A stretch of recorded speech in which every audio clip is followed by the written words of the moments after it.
U toku emisije gledanja snimaka voditeljka Ivana Šopić najavila novi prilog, a takmičari su imali priliku da vide kako Asmin Durčić iznosi nove detalje o Mileni Kačavendi.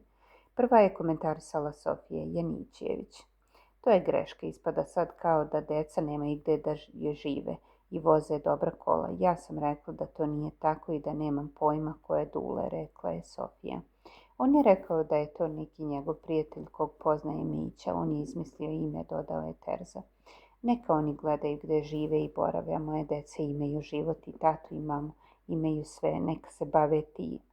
Da li je mama kupila ili tata zavrnuo slavinu, neka mi se na PK, svi koji mrse o tome. Asmin može da mi PK sa svim njegovim izjavama i dokazima. Asmin mi je interesantniji nego Sofina priča, govorila je Kačavenda.